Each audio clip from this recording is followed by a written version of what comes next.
When ancient darkness returns, the stars had never been more beautiful than they were from the observation deck of Kepler Station. Dr. Sarah Chen pressed her palm against the transparent aluminum window, watching three different suns paint the cosmic dust in shades of gold and amber. In the distance, ships from dozens of species moved peacefully through space lanes that had once been battlefields. It had been exactly 1,000 years since the last galactic war ended. 1,000 years since humanity had made their choice to put down their weapons and pick up medical scanners and diplomatic tablets instead. The galaxy had laughed at first, calling humans weak and naive. Now, most species couldn't imagine the universe without human mediators, doctors, and peacekeepers. Sarah turned from the window as her communicator chimed softly. The message was from Ambassador Kaio Konko, requesting her presence in the main conference hall. She smoothed her medical uniform and made her way through the station's wide corridors, nodding to the various alien species who called Kepler Station home. A group of young Zarnith children scuttled past her on their 6 legs, their translator devices chattering excitedly about their upcoming visit to the Human Education Center. The conference hall buzzed with nervous energy when Sarah arrived. Representatives from 47 different species filled the curved seating areas, their voices creating a symphony of clicks, whistles, and harmonious tones. At the center of the room stood Ambassador Okonkwo, his dark skin gleaming under the soft lights as he gestured calmly to the massive display screen behind him. Captain Marcus Webb caught Sarah's eye from across the room and nodded grimly. Marcus was one of the few humans old enough to remember the stories his grandfather told about the war years. His weathered face carried the weight of knowledge that most humans had chosen to forget. Sarah took her seat next to HFY, the crystalline representative of the ethereal collective. HFY's translucent body shimmered with worried purple hues, and their harmonic voice resonated with concern. The situation grows more dire with each passing hour. Friend Sarah, HFY sang softly. 3 systems have gone completely dark. No communications, no life signs, no energy readings. It is as if they simply ceased to exist. Before Sarah could respond, Ambassador Okonkwo raised his hand for silence. The room gradually quieted, though the tension remained thick in the air. Friends and colleagues, Okonkwo began, his voice carrying the calm authority that had made him famous throughout the galaxy. We are facing something unprecedented in our recorded history. In the past 6 hours, the Kalex home system, the Mordanian colonies, and the Crimson Nebula trading posts have all gone silent simultaneously. The main display screen flickered to life, showing a 3-dimensional map of the affected regions. Red zones mark the dead systems, spreading like an infection across previously peaceful space. Throck, the massive warrior representative of the Gornan Empire, slammed his 4-armed fist on the table, his reptilian features twisted in frustration as he spoke through his translator device. "This is no natural disaster," Throck growled. "Something is hunting us, something that strikes without warning and leaves nothing behind. The Gornan fleet stands ready to investigate and destroy whatever threatens our peace." Murmurs of agreement rippled through the assembly, but Sarah noticed that Ambassador Okonkwo's expression remained thoughtful rather than panicked. She had worked with him long enough to recognize that look. He was seeing something that others missed. "Throck speaks wisdom about this being no accident," Okonkwo agreed. "However, our response must be measured and intelligent. Captain Webb, please share what our deep space monitoring stations have detected."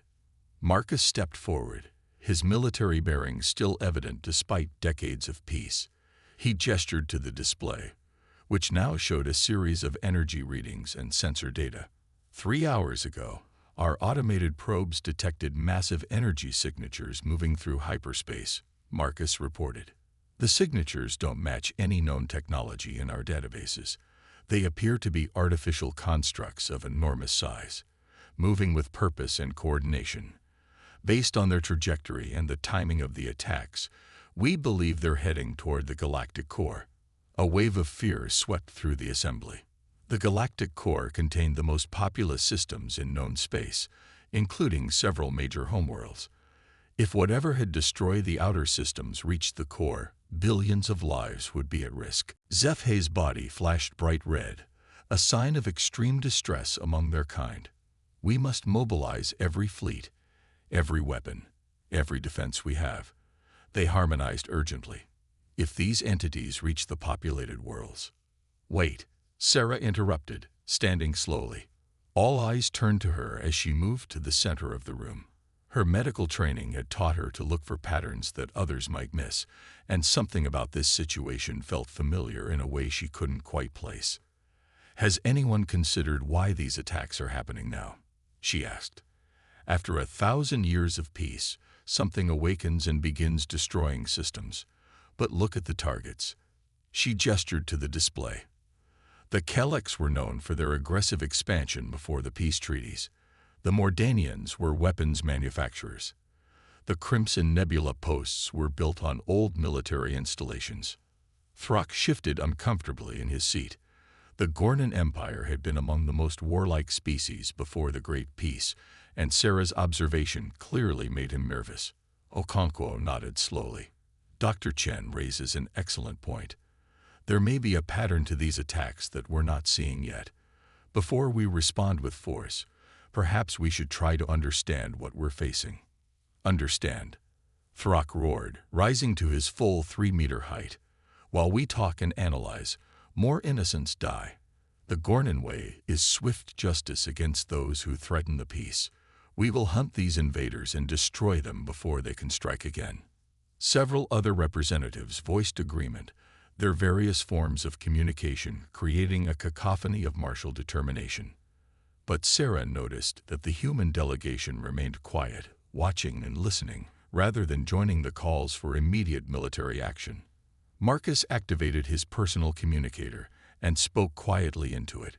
Within moments, his expression grew grave. He whispered something to Ambassador Okonkwo, who nodded grimly. I'm afraid the situation has just become more complex, Okonkwo announced, calling for silence once again.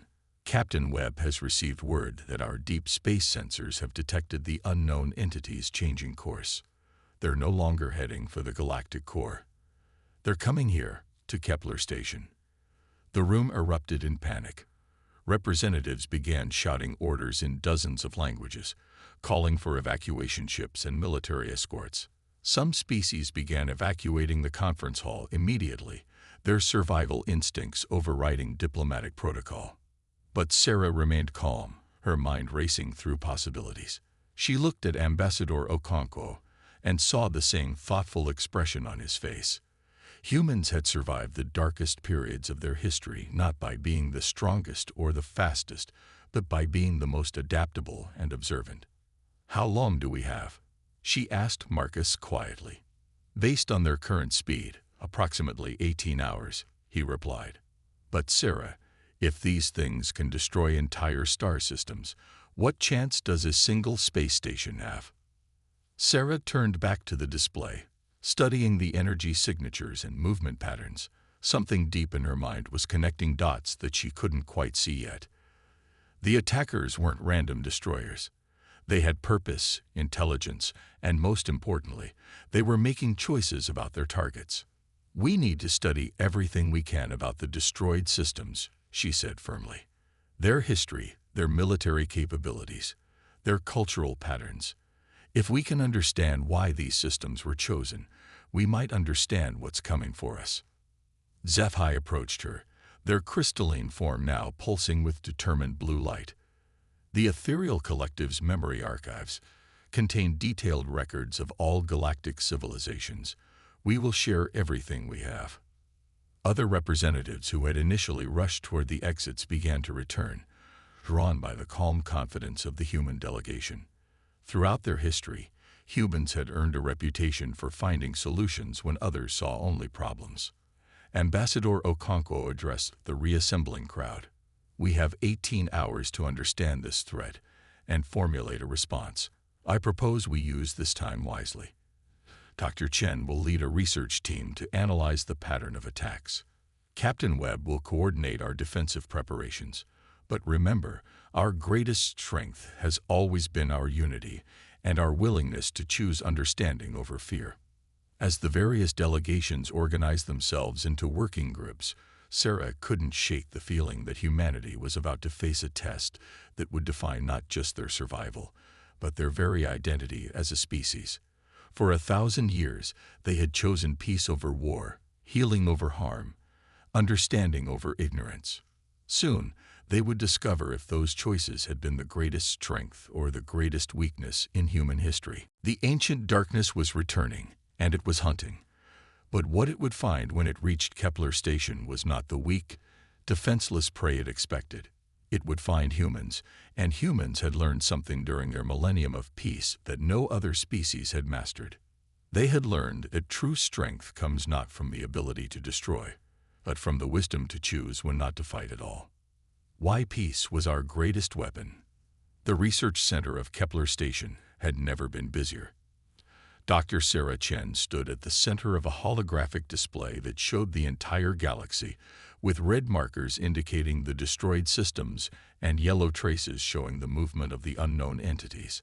Around her, representatives from a dozen species worked frantically at data terminals, their various forms of communication creating a constant backdrop of clicks, whistles, and harmonic tones. 16 hours had passed since the first detection, and the attackers were now close enough for detailed scans. What they had discovered was both fascinating and terrifying. The entities are definitely artificial, reported Dr. Vextar, an insectoid scientist from the Hive Collective. Her compound eyes reflected the data streams as she manipulated the holographic interface with her precise mandibles. Constructed from materials we don't recognize, powered by energy sources that shouldn't be possible according to our physics. Sarah nodded, adding new data points to her analysis. But look at this pattern, she said, highlighting the destroyed systems in sequence. Each attack lasted exactly 2.7 hours. Each system was scanned for approximately 47 minutes before the attack began, and in each case, the entities left behind specific energy signatures. Ambassador Okonkwo joined the group, having just finished coordinating evacuation plans for non-essential personnel. Most species representatives had chosen to flee to safer systems, but a core group had remained to help solve the mystery. "What do the energy signatures tell us?" he asked. Zephay's crystalline form shimmered as they processed data through their collective consciousness. The signatures matched quantum scanning patterns used for genetic and cultural analysis. They harmonized. These entities were not just destroying the systems, they were studying them first. Captain Marcus Webb approached the group, his expression grim but determined. "I've been going through our military archives, looking for any reference to these entities or similar attacks. I found something interesting in the restricted historical files." He activated a new display, showing ancient star charts and written records that looked far older than the 1,000-year peace period. "These records date back over 10,000 years, Marcus explained. They describe periodic attacks by entities called the Judgers that would appear approximately every millennium to evaluate the worthiness of galactic civilizations. According to these accounts, species that failed the evaluation were eliminated, while those that passed were left alone. Throck, who had remained at the station despite his people's warnings, leaned forward with interest. "Evaluation based on what criteria?" he rumbled. Sarah felt pieces of the puzzle clicking together in her mind. She called up the cultural profiles of the destroyed systems and began overlaying them with historical data about their military capabilities and aggressive tendencies. "Military strength," she said quietly. "They're evaluating species based on their capacity for warfare and aggression. Look at this." She highlighted the destroyed systems. The Calyx had the largest military fleet in their sector. The Mordanians were the galaxy's primary weapons manufacturers. The Crimson Nebula posts were strategic military installations. The room fell silent as the implications became clear. If the entities were eliminating the most militarily powerful civilizations, then the traditional response of mobilizing fleets and weapons would be exactly the wrong approach. "But that means," Zephai whispered, their form flickering with confused colors, that our weakness is our strength. Ambassador Okonkwo smiled grimly. Not weakness. Evolution. Humanity chose to grow beyond the need for military dominance. We learned that true security comes not from the ability to destroy others, but from the ability to help them thrive. An urgent chime sounded throughout the research center. Marcus quickly accessed the incoming transmission, and his face went pale. "They're here," he announced. "The entities have just dropped out of hyperspace at the edge of our system. Estimated time to reach Kepler Station: 4 hours. Through the observation windows, they could see distant points of light that shouldn't have been there. The entities were massive, each one larger than the space station itself, and they moved with the purposeful grace of predators approaching their prey. Sarah made a decision that would have been unthinkable to most species facing extinction. Instead of ordering weapons to be charged or shields to be raised, she activated the station's most powerful communication array. "I want to talk to them," she announced. Throck's reptilian features twisted in disbelief. "Talk to them. They have destroyed entire civilizations. They will see communication attempts as weakness and eliminate us immediately." "Maybe," Sarah agreed, "but consider the alternative. If we respond with military force, we prove that humanity is just another aggressive species that needs to be eliminated. If we respond with curiosity and peaceful intent, we might prove something else entirely." She turned to address the entire group.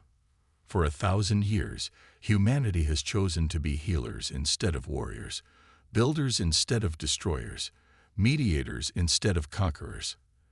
Every other species told us we were naive, that we were making ourselves vulnerable. But what if we were actually preparing for this exact moment?" Ambassador Okonkwo stepped up beside her. "Dr. Chen is right. We've spent a millennium learning how to understand alien minds, how to communicate across species barriers, how to find common ground between beings who see the universe in completely different ways. If anyone can communicate with these entities, it's us." Marcus began preparing the communication systems while Sarah worked on constructing a message that would demonstrate humanity's evolved nature. She included data about human medical advances that had saved lives across the galaxy, diplomatic achievements that had prevented wars, and scientific discoveries that had been shared freely with all species. "Sarah," HFY sang softly, their form now pulsing with admiration, "your species continues to surprise us. Even facing extinction, you choose hope over fear." The communication array reached full power, and Sarah transmitted her message toward the approaching entities. The signal contained not just words, but mathematical proofs of cooperation, genetic patterns showing evolutionary development away from aggression, and cultural artifacts demonstrating humanity's commitment to peace. For 2 hours, there was no response. The entities continued their approach, silent and implacable. Some of the remaining alien representatives began to panic, calling for immediate evacuation. But the human team remained calm, continuing to transmit messages of peaceful intent and requests for dialogue. Then suddenly, the entities stopped. They hung in space just outside the station's defensive perimeter, their massive forms casting shadows across the solar collectors. For another hour, nothing happened. Then, without warning, a new signal appeared on the communication arrays. It wasn't words or mathematics. It was pure information, downloaded directly into the station's computer systems. As the data resolved into comprehensible formats, Sarah realized they were looking at historical records spanning millions of years. The records showed the rise and fall of countless galactic civilizations, species that had grown too aggressive, too dominant, too focused on military expansion until they threatened the balance of all life in the galaxy. And periodically, when the imbalance became too great, the entities would awaken to restore equilibrium. But buried in the data was something else. Records of species that had been tested and found worthy. Civilizations that had evolved beyond the need for dominance and aggression. These species were not destroyed, but protected and allowed to flourish. A new transmission arrived, this one clearly directed at humanity specifically. When translated, the message was simple and profound. You have shown growth beyond the violent patterns of your origins. You have chosen cooperation over conquest, healing over harm, understanding over ignorance. Your evaluation is complete. You have passed. The massive entities began to fade, their forms becoming translucent as they prepared to return to whatever dimensional space they inhabited between awakenings.